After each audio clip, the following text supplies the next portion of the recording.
صحابہ کرام کی شان میں قرآن و حدیث میں کچھ فضیلت بیان کی گئی؟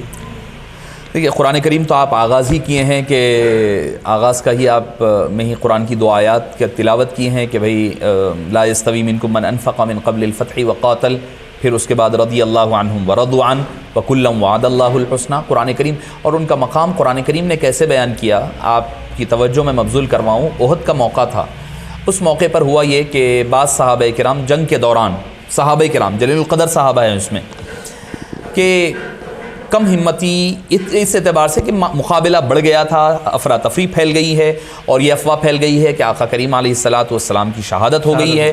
کئی باتیں ہو گئی جس کی وجہ سے خود صحابہ کرام مدینہ منورہ کی طرف چلے گئے، میدان سے مدینہ کی طرف روانہ ہو گئے. تو ہم اس میں بھی کوئی ہلکا لفظ استعمال نہیں کر سکتے، نعوذ باللہ. ہاں وہ اپنا ان کا معاملہ کیا تھا وہ اللہ بہتر جانے. قرآن کہتا ہے ان الذین تولوا منکم یوم جمعان انما استذلهم الشیطان ببعض ما کسبوا، کہ بعض لوگ تھے چلو مدینہ پاک کی طرف واپس چلے گئے. بعد میں کسی نے حضرت سیدنا عثمان غنی پر تان کیا، تو حضرت عبداللہ بن عمر رضی اللہ عنہما کے سامنے جب تان ہوا حضرت عثمان غنی پر رضی اللہ عنہ ارضاہ پر، تو آپ نے فرمایا اے نادان، تو پہلی آیت کا ٹکڑا پڑھ رہا ہے، اس کے بعد کا ٹکڑا نہیں پڑھتا.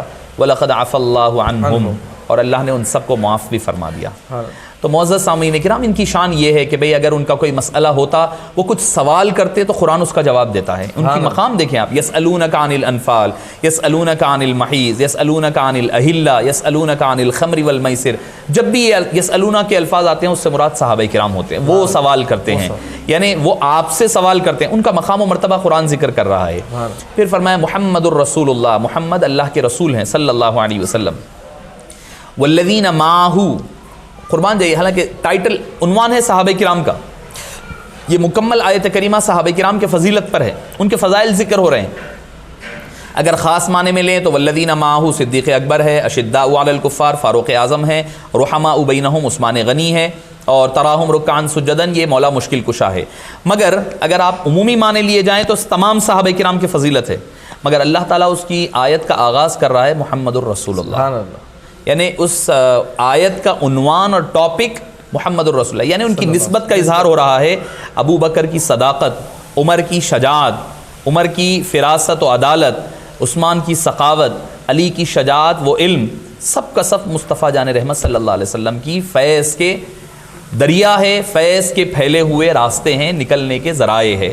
سمندر مصطفیٰ سے جو فیض بہا ہے یہ چاروں دریاؤں کی شکل میں ہمیں نظر آتا ہے. تو معزز سامعین کرام، قرآن کریم میں بے شمار مقامات پر، اور اللہ تعالیٰ نے ان کے ایمان کو ہمارے لیے نمونے کے طور پر پیش فرمایا.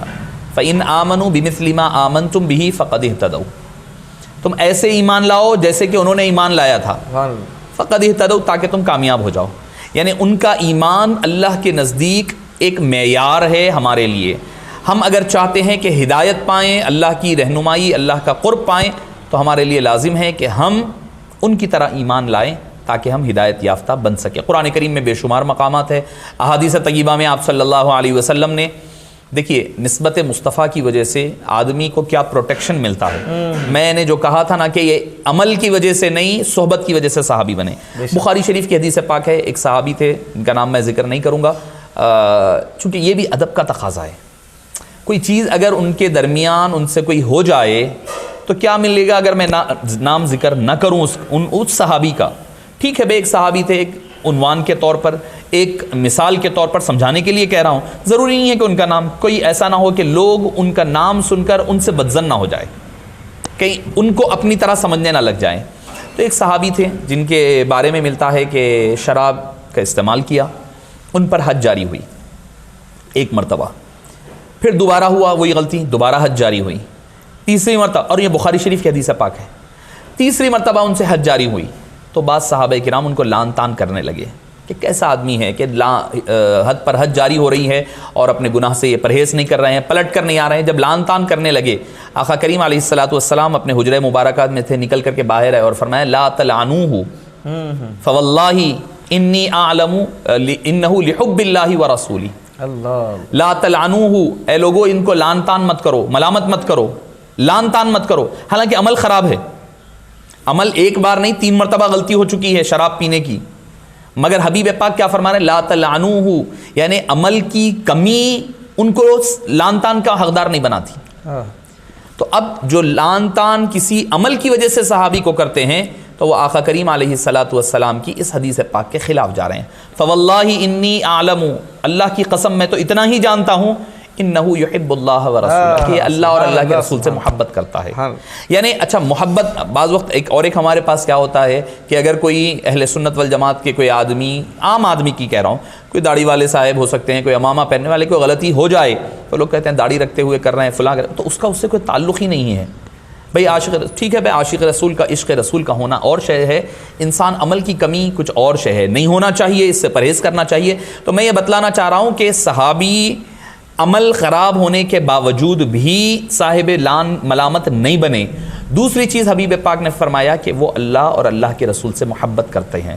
تو محبت خداوند قدوس اور محبت رسول اکرم صلی اللہ علیہ وسلم آدمی کی کیسے حفاظت کرتا ہے کہ آدمی کو ملامت سے بچایا کرتا ہے. تو قرآن اور حدیث میں بے شمار صحابہ کرام کے فضائل آئے ہیں اور بخاری شریفی میں ہیں کہ بھئی اگر ایک صحابی ایک مد یا آدھا مد خرچ کرے اور تم احد کے برابر سونا بھی خرچ کر دو تو تم ان کے اجر و ثواب کے برابر نہیں پہنچ سکتے. تو یہ معاملہ ہے صحابہ کرام کا. آدمی جو ہے لاکھ عمل کر لے، عابد بن سکتا ہے، مفسر بن سکے گا، محدث بنے گا، فقیہ بنے گا، صوفی بنے گا، لاکھ عمل کچھ بھی کر لے صحابی نہیں بن سکتا. ہو سکتا ہے کہ صحابہ کرام علم کے اعتبار سے، عمل کے اعتبار سے کمتر رہے ہوں گے. کچھ صحابہ ہے بالکل پڑھنے لکھنے نہیں آتا تھا ان کو، بعد والوں میں علم پھیلا، عالم بعد میں بنے لوگ. بعض ایسے بھی ہے جن کو عبادت کا بھی موقع نہیں ملا مگر وہ جنتوں کے اس اعلیٰ مقامات پر رہیں گے جس پر ہم اور آپ کا ذہن و گمان بھی نہیں جا سکتا ہے.